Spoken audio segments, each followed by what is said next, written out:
مرحبا بكم أحبائي أصدقائي، إن شاء الله تكونوا بخير وصحة وسعادة. فيديو جديد، طبخة جديدة. أبا اليوم ما رح أطبخ، اليوم عندي فكرة كتير حلوة. أي شي عنا بالبيت أو بالبراد أو خارج البراد رح نعملها.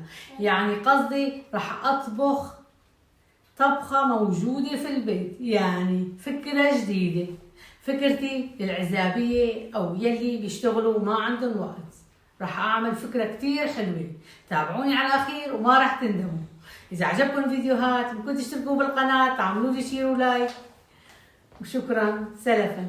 يلا بينا على المطبخ. هلا هون بالبداية رح أورجيكم نوعية الخبز.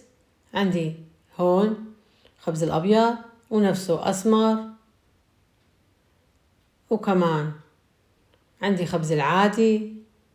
أي شي موجود بالبيت بيمشي حاله. عندي جبنة موزاريلا وكمان هالنوع هاد.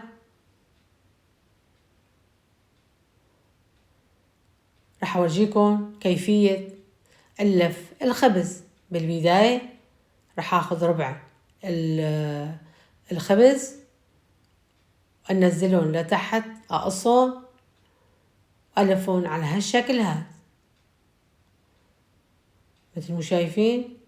أخذت الربع ولفيته وهيك راح نبلش فيهم. يعني أي نوع خبز بيمشي حاله.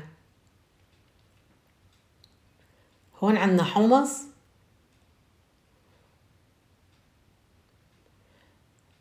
عندي شوية لبنة حطيت عليها محمرة مثل ما شايفين. عندي كمان تسكي،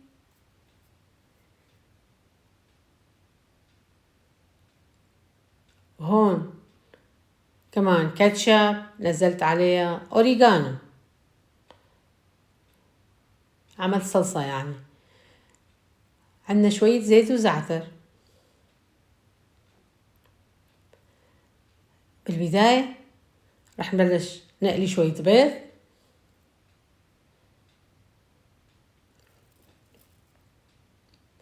مثل ما شايفين راح أبلش أخليهم،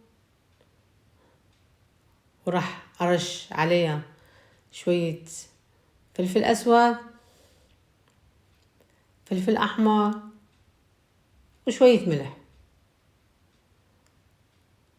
وراح نبلش بلف الخبز. هلا حطيت شوية ساسيكي، وهي نزلنا البيض، شرايح البندورة، وشوية جبن، وهي خلصت. شوية كاتشب كمان، وراح نلفون على هالشكل هاد. وهي عنا شوية حمص، حط عليها بطاطا. هاي البطاطا نوعيتها حلوة يعني. حط جنبها شوية سلطة وكمان جبنة. يعني أي شي تحبوها فيكم تلفوها جنب بعضها. هون عنا اللبنة حطيت عليها شوية محمرة مثل ما قلت لكم،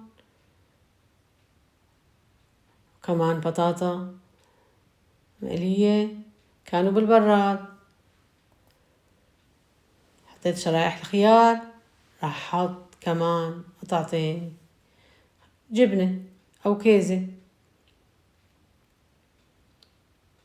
على هالشكل هاد. راح نبلش فيه. هون عنا صلصة اللي عملتها مثل البيتزا. حطيت الجبنة، وكمان راح احط شوية زيتون. اللي بيحب البيتزا وما عنده وقت، هاي صارت بيتزا دقيقتين جاهزة. هاي شوية زلامي، وراح نلفهم على هالشكل هاد. الفكرة انه اللي ما عنده وقت فيكو ياكل كل شي. هلا عندي هون شوية بروكلي او زهرة مقلية بالبراد كانت. حطيت شوية تسيكي، وكمان شرائح البندورة، وراح أحط شوية سلطة، وهيك كمان صارت جاهزة. حطيت شوية لبنة مع الزيتون الأسود والأحمر أو الأخضر،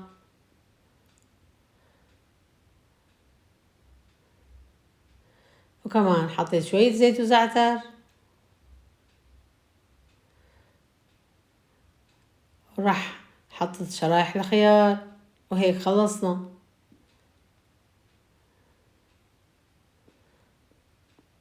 العشائين الحلو عندنا هون نوتيلا، اللي بيحبوا الحلو راح ننزل شوية موز، قطع الموز، وكمان قطع الكيوي، وراح نحط جنبهم جيمر. طبعا هاي اختيارية.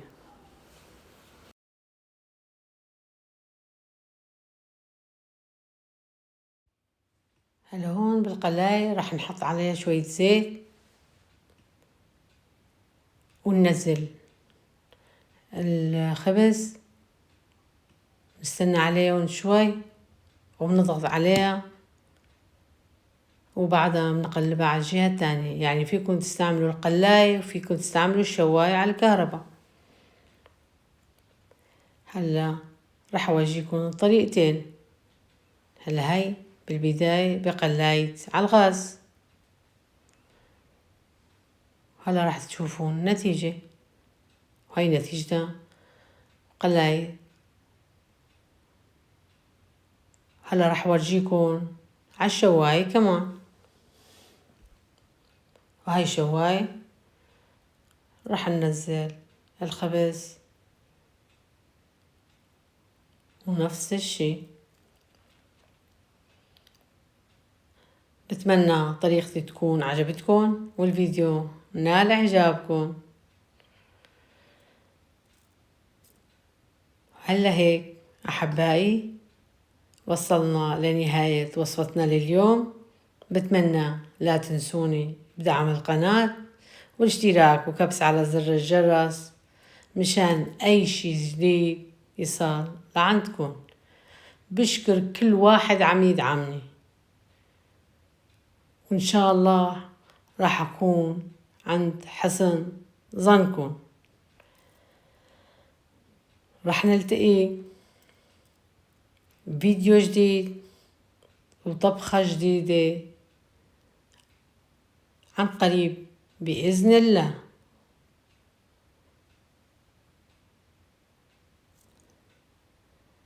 دمتم جميعا في أمان الله، والسلام عليكم.